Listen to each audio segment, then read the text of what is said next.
Q2 charge এবং দুটি চার্জের মধ্যবর্তী দূরত্ব যদি r হয়, মধ্যবর্তী দূরত্ব হচ্ছে r, বলছে মধ্যবিন্দুতে মিডল পয়েন্ট বা মধ্যবিন্দুতে, তাহলে এখান থেকে এইটুকু দূরত্ব হবে r/2।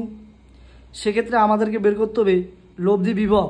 লব্ধি বিভবের বড় একটা ফর্মুলা তোমাদেরকে আমি একটু আগে শিখাইছি যে v = 9 × 10⁹ Q বাই হচ্ছে r। এখানে দেখো তো ভাই, এখানে চার্জ কয়টা?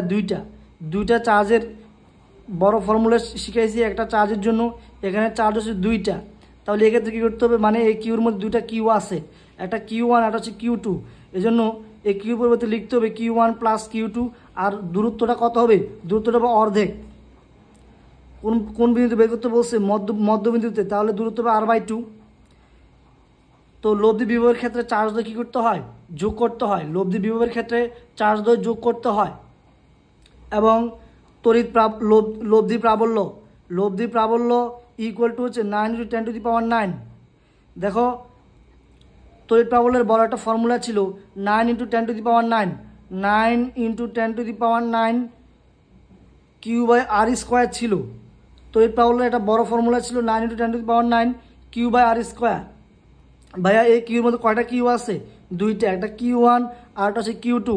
এখন তড়িৎ প্রাবল্য হচ্ছে একটা ভেক্টর রাশি, সাধারণ নিয়মে ভেক্টর রাশি যোগ